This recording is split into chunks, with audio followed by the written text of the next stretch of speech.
Hi, I'm Ellen Stofan, also known as Dr. E. And I'm Thomas Zurbuchen, also known as Dr. Z. And we're here at the Smithsonian's National Air and Space Museum for another episode of Easy Science. Thomas, I'm really excited today because we're talking about a new mission that's going to launch soon, and it's studying the universe using a different technique than one that most people are familiar with. That's right, it's an X-ray telescope, and it's actually an imaging polarimeter, also known as IXPE. It's an Explorer mission. It's much smaller than many of the other missions, and it's looking at X-rays in entirely new ways. You know, here at the Air and Space Museum, we really try to talk to the public about how the fact that we look at the universe using lots of different kinds of eyes, and by using those different eyes, we can actually learn much more. And what I mean by that is we're looking at different wavelengths, because each of those wavelengths of light holds different information. So why X-rays? Most people are familiar with a broken bone and getting an X-ray. Why do we look at space with X-rays? An X-ray, as opposed to much of the other radiation that we see with our eyes or even with our radio telescope, is really high energy radiation. So it comes from gases that are over 1,000,000 degrees hot. And so that X-ray comes from objects that we've read about, like black holes, like pulsars, these amazing, almost lighthouse structures, very compact stars, or exploding stars. That's what X-rays are coming from. Well, here at the Smithsonian, we're really proud of the Chandra Observatory, which was launched by the Space Shuttle. There's a model of it up behind me, and it's operated by the Smithsonian Astrophysical Observatory, the Center for Astrophysics up in Cambridge, Massachusetts. So Chandra kind of led the way and has really given us this rich view of the universe. I have to tell you, Chandra is one of the most productive missions we've ever done. Chandra, with its view on the X-ray universe, has really transformed how we're looking at not just our own galaxy, but also the galaxies around them and their relation to black holes. Yeah, and obviously they're looking at this high energy events, you know, like supermassive black holes, like nebulas, trying to understand how do these things form, how do they happen.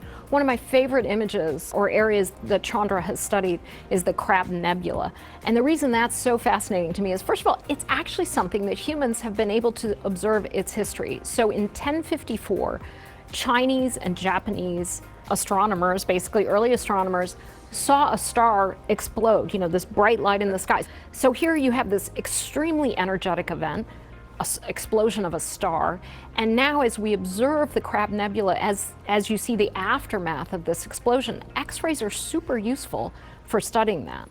Exactly right, and now let's look at IXPE, at what it's going to bring. So instead of just looking at X-rays the way Chandra has, just looking at how many photons, kind of pieces of light, are coming in the X-ray regime in a given direction, it will also add the polarimetry, which is the direction in which the light, the electric field in the radiation is oscillating. So there's enormously new information that's coming from that. Now, most of us are used to polarization, thinking about sunglasses and allowing us to see much better in bright sunlight. And that's because you have light that vibrates in multiple directions. And so a polarizing lens allows you to clear out that information and reduce the glare.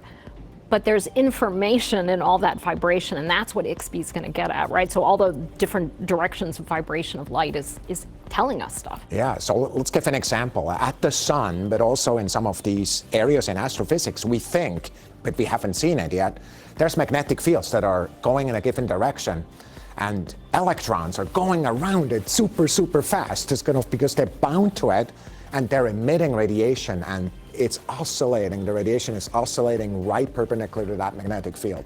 We'll be able to detect that. So we'll see the presence of magnetic fields, for example, at the Crab Nebula, or if black holes rotate, there should be a rotational pattern in that polarization.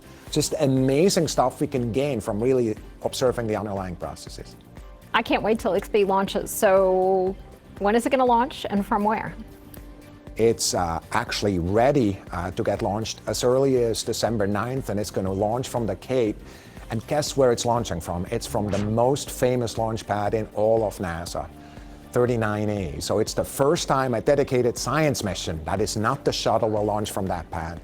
Can't wait. And I'll tell you what else I can't wait for is another episode of Easy Science.